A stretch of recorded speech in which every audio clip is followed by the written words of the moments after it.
What's going on, guys? Carson here with another edition of Signature Sundays. We got week 3 already.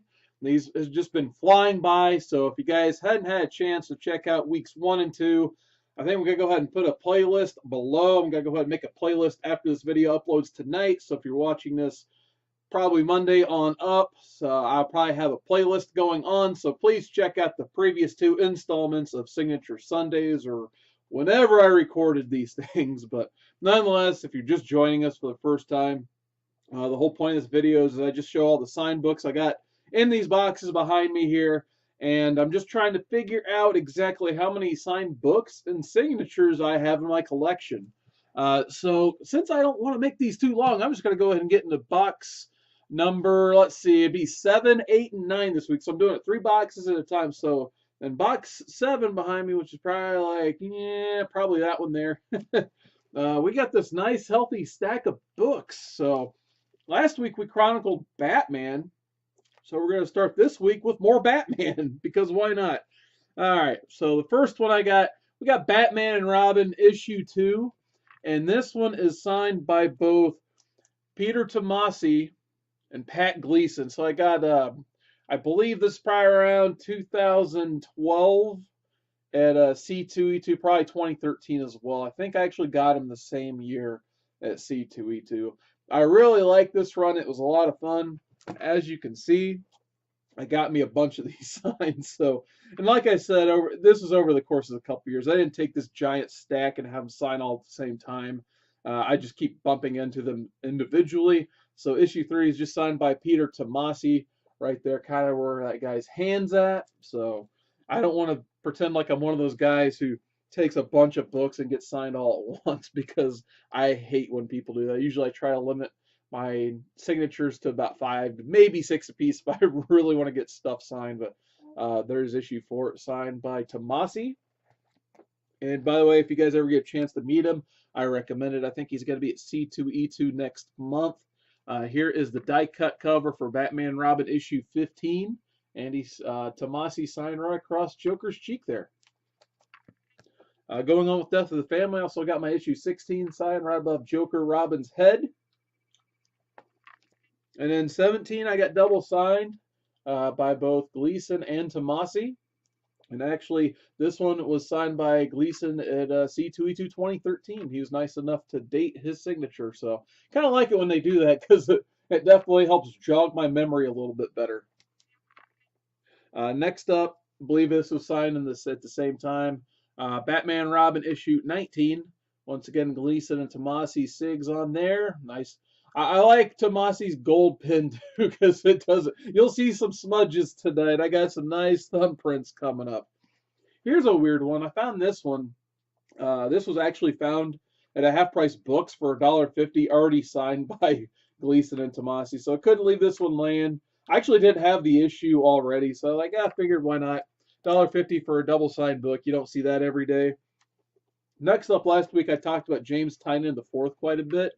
And then I have this Batman TMNT crossover, which is a very nice read if you guys had a chance to check it out. Freddie Williams, too, does some amazing art in this. But nonetheless, I got it signed right by Raphael's shoulder there by James Tynion. Next up, I was lucky enough to meet Alan Davis and Mark Farmer last year at C2E2, which would be C2E2 2018. Got Batman Full Circle, signed by Alan Davis, kind of right there next to that moon or light, whatever you want to call that. And then by the bad guy's knee there's Mark Farmer's signature. So for some reason, I didn't have a ton of books. I know they did a lot of Marvel stuff like Excalibur together, but I don't collect Excalibur. So I just decided to take this so I have at least one book to get double signed by Mark Farmer and Alan Davis because they're both coming from overseas basically, and they're both older gentlemen. So I figured this would probably be my only opportunity to meet these guys at the same time. So I definitely wanted to take something to get double signed by them. I got Batman Superman issue 1. This one is double signed, and it's signed by Jay Lee, and I think it is his wife, if I remember right. The color is June Chung. So I went to get it signed by Jay Lee, and then his wife signed it too, so I figured out later that was also the colorist on these Batman Superman books. So he signed it in nice gold there. I figured why not get the issue 2 signed as well.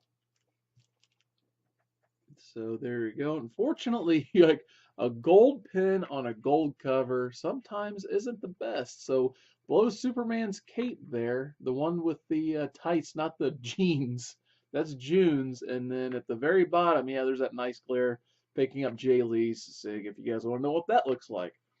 So there's that. And then here is nice, the smear of the night.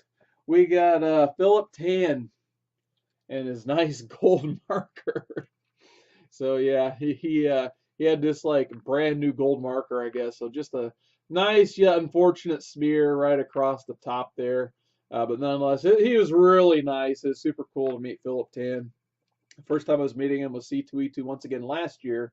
And we got Brimstone coming up in this stack too, or maybe it's the next stack. And he was just super excited to be signing a copy of Brimstone, or The Curse of Brimstone. So he was really fired up and ready to talk about that book. So that was super cool. And this one's also signed by Jay Lee and June Chung as well. So triple signed, single smeared. So there we go. And then if you guys watched my sketchbook video, I've talked all about Ty Templeton in the past. When I tried to get my first commission, I actually took this Batman Adventures #1 to get signed by Ty Templeton. There it is at the bottom. And like I said, I've said in the past, I'll say it, he's just an absolute wonderful guy. He's absolutely hilarious to talk to. Once you get him started on telling stories and stuff, he's definitely one of the best. He's one of those must meets if you definitely go to these. And here we go, we get our newsstand of the night. So there you go, Batman Adventures newsstand. So there you go. Like I said last week, talking about all these Batman books, had to have another Tony Daniel in the stack. So we got Batman Battle for the Cowl right above Nightwing's head. We got Tony Daniel's SIG right there. And I think it was video #1. I talked about meeting the whole 100 Bullets team and how cool it was to, you know, kind of get that whole team all in one sighting and that stuff. But I originally had with me all these Batman Flashpoints. So here's Batman Night of Vengeance #1. And I got it triple signed. Like I said, Eduardo Rizzo's signature is just awesome. He signs everything like he signs his actual original art and everything. So there's no lazy signature from him there. And you get Dave Johnson and Brian Azzarello at the bottom there. And I decided, why not Mylar that up? Because I really like this book. It was by far the highlight of Flashpoint. And then, this is actually the first copy of this I had. I found that later, like probably the day before I was meeting Azzarello and the team. I got that first print, but at the time I only had the second print with me. And actually, when I got the second print signed, I think it was Eduardo Rizzo had said he had never even seen or heard of the second print before. So I thought that was kind of cool.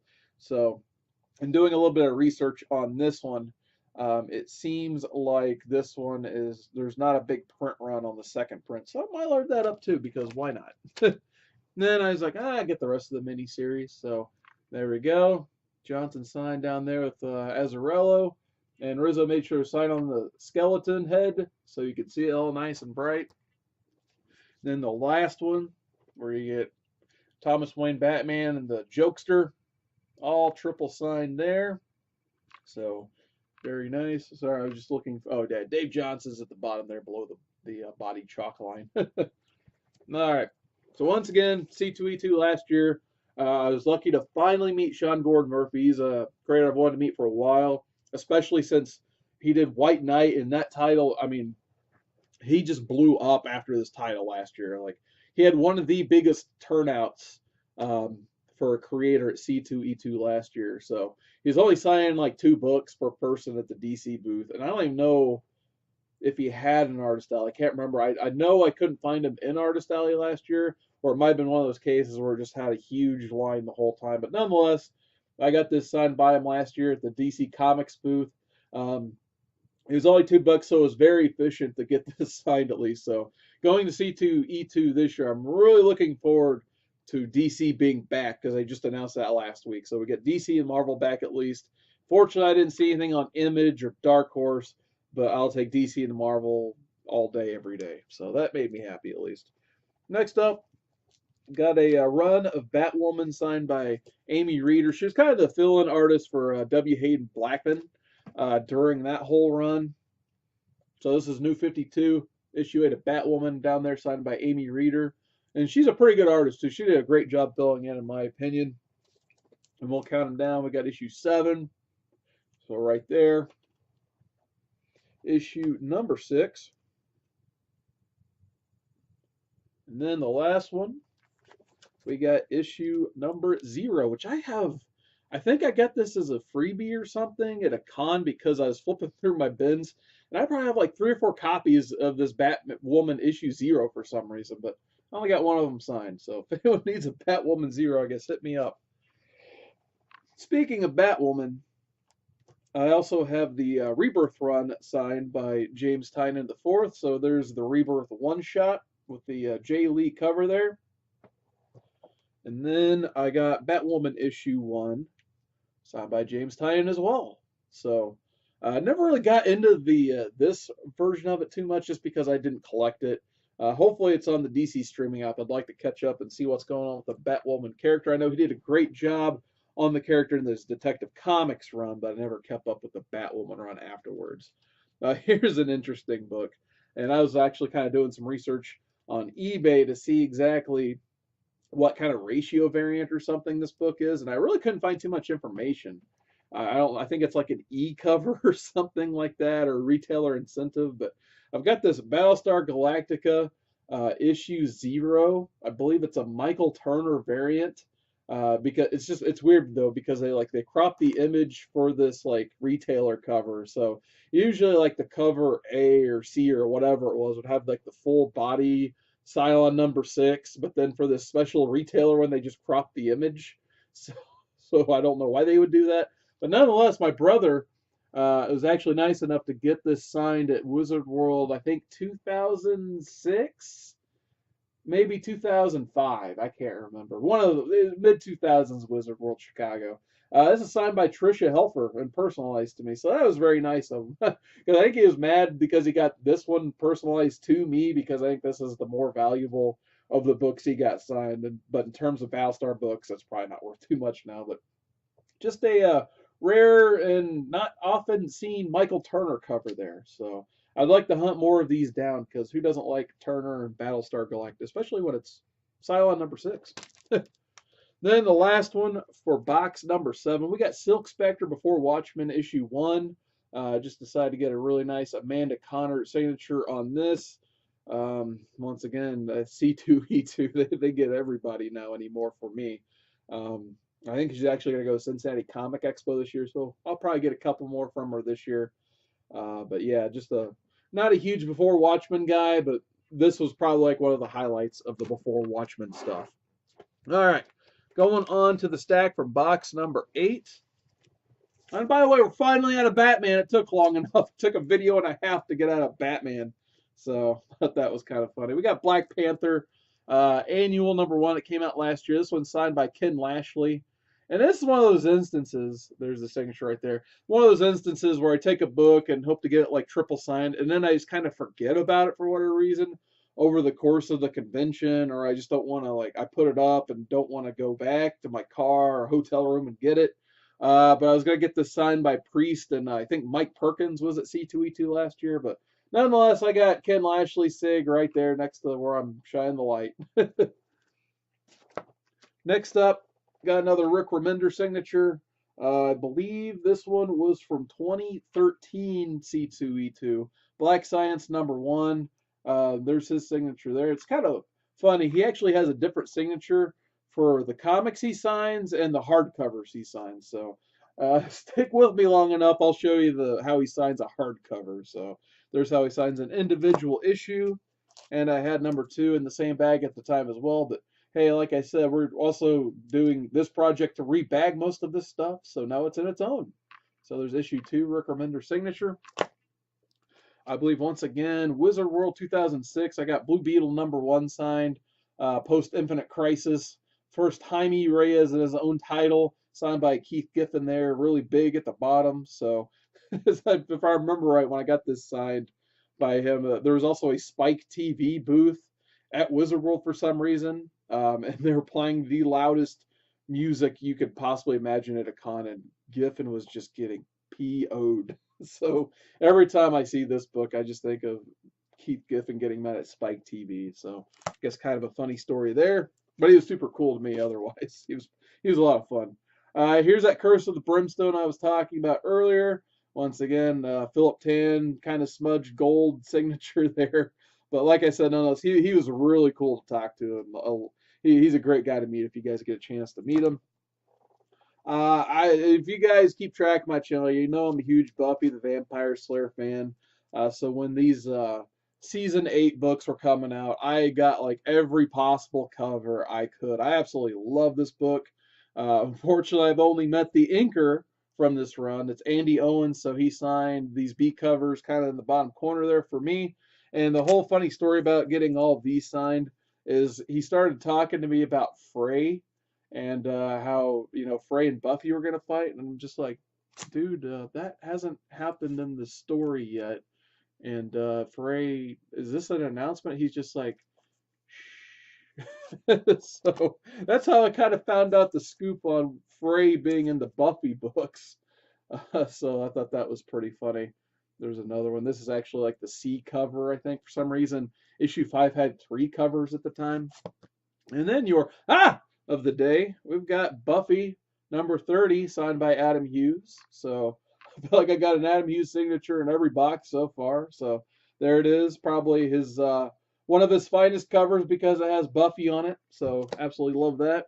All right, so that was it for box number 8. It's a pretty short box in terms of what I've been showing so far. But nonetheless, still some good stuff there. So the final box, back to another healthy stack.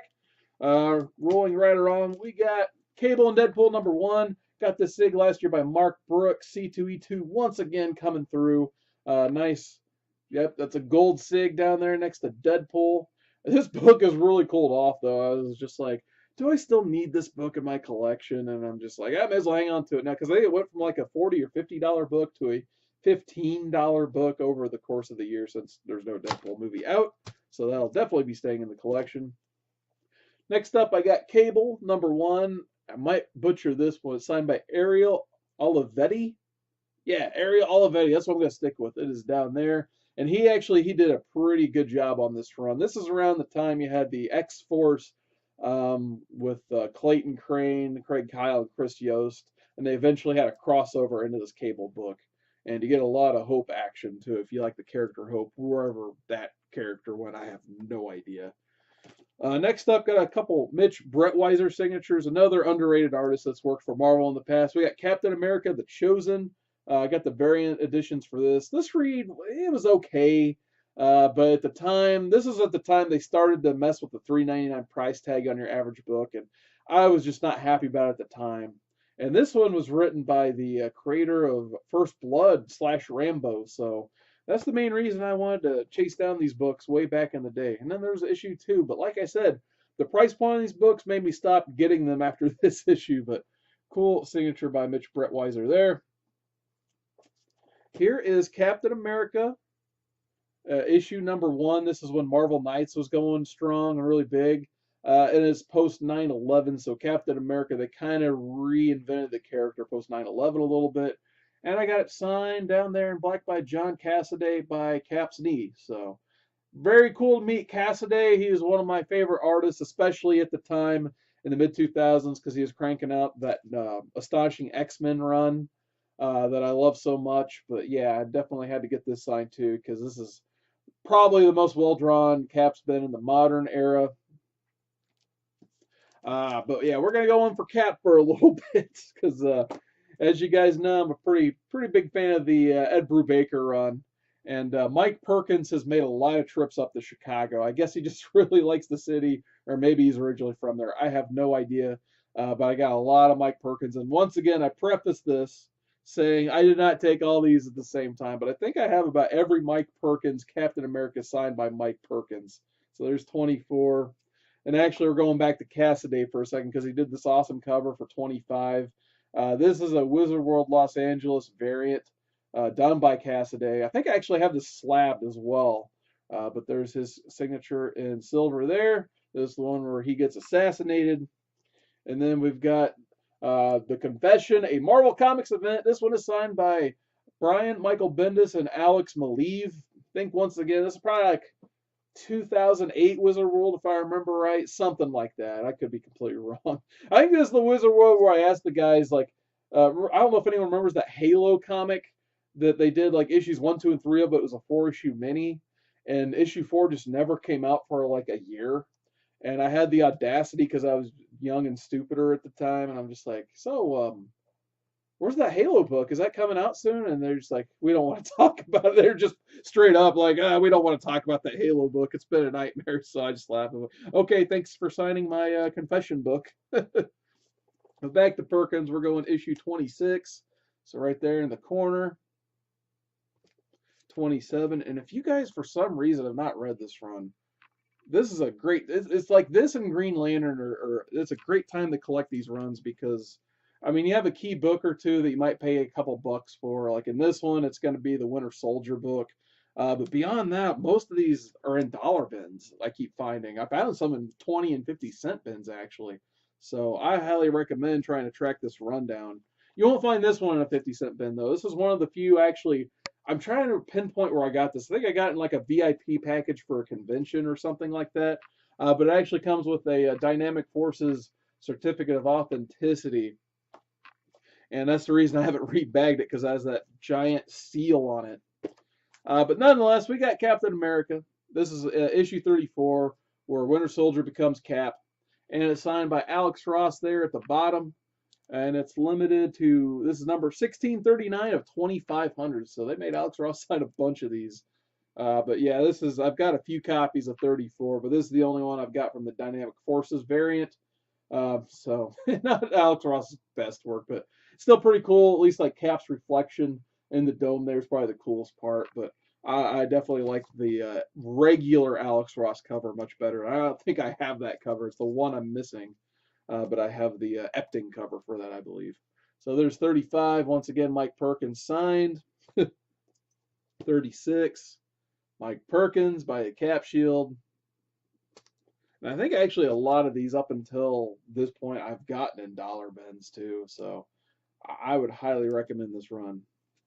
Switching it up with 42 a little bit. This one's actually signed by Luke Ross, who kind of took over. I think what happened was Perkins did such a good job, they moved him to The Stand, the Stephen King adaptation, into a comic. And then when Epting couldn't keep up, they put Luke Ross on the title. So met Luke Ross in 2017 at C2E2. Then here's 49. And then I'm trying to think of which con I got Steve McNiven to personalize this at. This may have been, once again, I think it was Cincinnati Comic Expo 2017. He personalized it because he's now one of those people who he'll do free signatures for personalized comics or $5 for non-personalized, which is totally fine. I mean, it's all for my collection anyway, so I have no problem with that. But just to give you guys a heads up, if you're looking for a McNiven signature, that's the way he runs it. And I'm guessing if you do the graded stuff, you probably will have to pay an upcharge as well. We'll save that one for last because I'm going to have to open it up. I got Chris Anka to sign this last year, Captain Marvel #1, signed it in gold at the bottom there. And then I found this in a dollar bin. Kelly Sue DeConnick signed Marvel Secret Wars Captain Marvel action figure variant.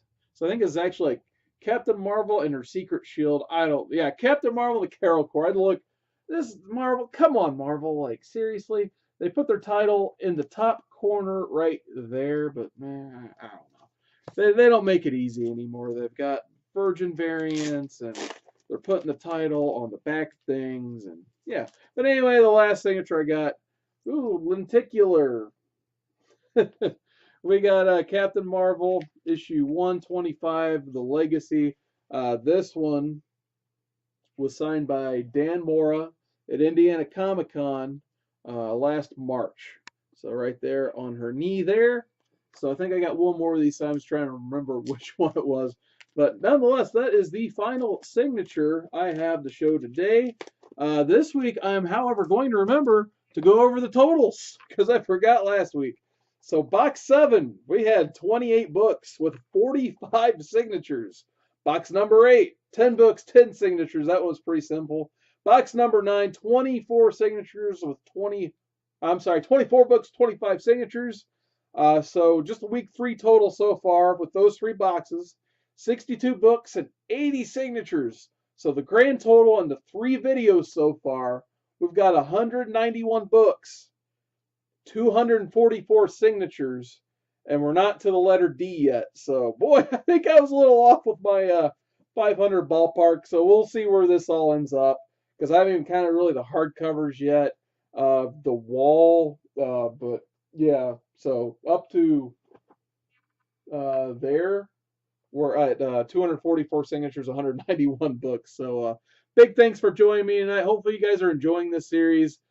Please comment down below. I'm going to try to do the premiere thing, so maybe premiere comment over there if you're still watching. But other than that, join me for the Tuesday night live stream, 7:30 p.m. Eastern every Tuesday night. Other than that, thank you guys so much and have a wonderful night.